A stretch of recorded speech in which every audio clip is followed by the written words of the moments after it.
JPSC अध्यक्ष अमिताभ चौधरी की ये गाड़ी अब गुजर रही है। हालांकि पिछली बार की तरह उन्होंने इस बार भी पत्रकारों से कोई बात नहीं की है। हालांकि हम ये उम्मीद लगाए बैठे थे कि क्या चर्चा हुई उस बारे में वो जानकारी देंगे, लेकिन एज एक्सपेक्टेड उन्होंने कोई चर्चा नहीं की है, कोई बात नहीं की है। तो अब सवाल ये उठता है कि आगे क्या कुछ होगा, आखिर क्यों बातचीत नहीं हो पाई है, वो देखने वाली बात होगी। लेकिन जो कुछ अभ्यर्थी आंदोलनकारी छात्र नेता वो यहाँ पर मौजूद हैं। मनोज जी, आज भी बात नहीं की, आज भी वो चलते बने, क्या लग रहा है कि उनके पास किसी सवाल का जवाब नहीं है? देखिए, ये सवाल का जवाब देना चाहिए था मीडिया को कि ये क्या बात करने जा रहे हैं। हम लोग यदि कुछ बोलेंगे तो हम लोगों को एग्जैक्ट पता नहीं चलेगा कि ये बात, लेकिन हम इतना जरूर जानते हैं कि जो ये जेपीएससी के चेयरमैन हैं तो इनको इंदिरा आवास के लिए नहीं बुलाया गया होगा। ये तो बुलाया गया जेपीएससी का 15 तारीख तक आपने समय लिया है। और मैं ये भी बता दूं कि जेपीएससी का मामला जो है सो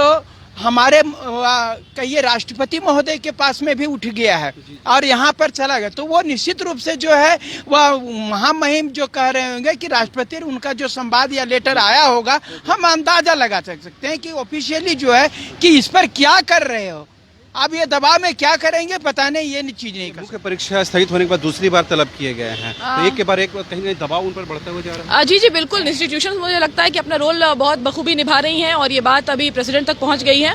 और प्रेसिडेंट ने जब गवर्नर से इस बारे में बातचीत की तो उन्होंने जब सारी डिटेल्स मांगी तो हमारे गवर्नर ने इन्हें इस वजह से बुलाया चेयरमैन को, ताकि वो बता सकें कि आखिर जो जितनी बड़ी डिस्क्रिपेंसी हुई है वो किस वजह से हुई है, किस बिना पे हुई है, आपके चेयरमैनशिप में ये सब चीज़ें क्यों हुई हैं, why did it all happen. Because अब कोई बातें छुपी नहीं है, सारी बातें अब साफ तौर पे सामने आ गई हैं, जिसमें हमें जेपीएससी की सारी गड़बड़ियाँ फर्स्ट से लेकर 10th तक सामने नजर आ रही हैं, दिख रही हैं। तो हमें ये साफ समझ में आ रहा है now institution is playing its role और डेमोक्रेसी कहीं ना कहीं दिखा रही है कि अभी भी जिंदा है। और डेफिनेटली मुझे लगता है कि इस स्टेप से चेयरमैन को काफी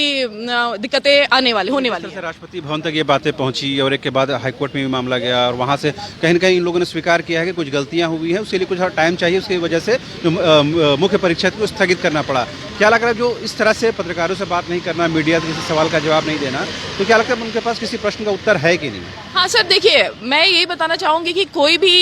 रोल जो आप प्ले करते हैं तो वो आप हमेशा इस ओथ से करते हैं कि आप उस रोल को गुड फेथ के साथ करेंगे। तो यहाँ पे क्वेश्चन सर उनके गुड फेथ की आ जाती है, उनकी चेयरमैनशिप की गुड फेथ की आ जाती है कि आपने आपके कार्यकाल में जब इस तरह की चीज़ें होती हैं तो आपके इंटेग्रिटी पे क्वेश्चन होता है, आपकी पर्सनालिटी पे क्वेश्चन होता है। और चूंकि उनके पास अपने बचाव के लिए कुछ नहीं होगा, क्योंकि अब सवाल जो है सीधे के सीधे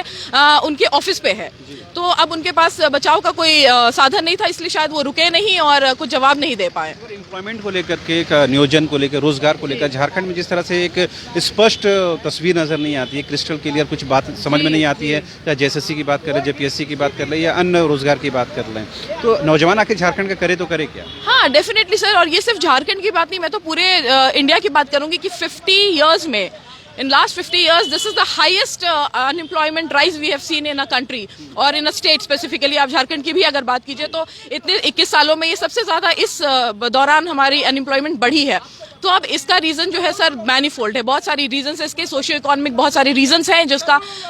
हम यहाँ पे एनालिसिस अगर करने बैठे तो खैर बहुत लंबा यहाँ ये वीडियो हो जाएगा। बट छोटे मोटे तौर पे आप ये समझिए कि सर अनएम्प्लॉयमेंट अगर राइज हुआ और गवर्नमेंट का इंटरफेरेंस जल्दी से जल्दी नहीं हुआ तो मुझे लगता है सर कि जो सोसाइटी है वो अपने पेस में नहीं रह पाएगी और शायद सोसाइटी जो है डिसइंटीग्रेट होगी और एक सिविल रेबिलियन की तरफ सोसाइटी जाती हुई दिख रही है। आपने सुना किस तरह से तमाम जो अभ्यर्थी हैं, जेपीएससी के अभ्यर्थी हैं, और इस पूरे आंदोलन को इन लोगों ने बहुत बढ़ चढ़ के आगे ले गए हैं। लेकिन अब सवाल यह है कि उस आंदोलन का अगर कोई आउटकम नहीं निकलता है तो फिर क्वेश्चन रेज होना लाजमी है। अभी जिस तरह से जेपीएससी के चेयरमैन करीबन उनकी आधे घंटे तक मुलाकात राजभवन में राज्यपाल रमेश बैस साहब से हुई है, तो हम लोग इस बात की उम्मीद लगाए बैठे थे कि वो अंदर की बातें अगर जो बताने लायक हो एटलीस्ट वो बताएं और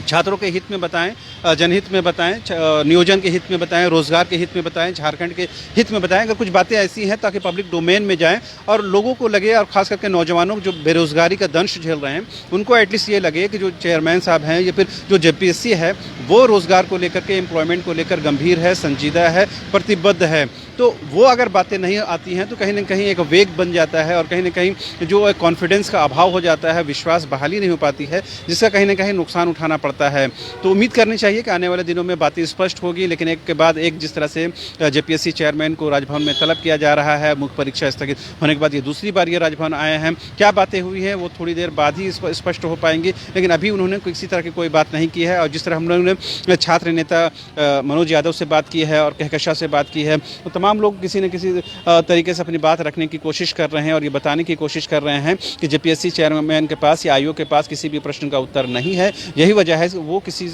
मीडिया को फेस नहीं करना चाहते हैं या अपनी बातें वो रखना नहीं चाहते हैं। हालांकि विज्ञप्ति के माध्यम से यदा कदा वो अपनी बातें रखती हैं, लेकिन बड़ा सवाल यही है कि अब क्या होगा।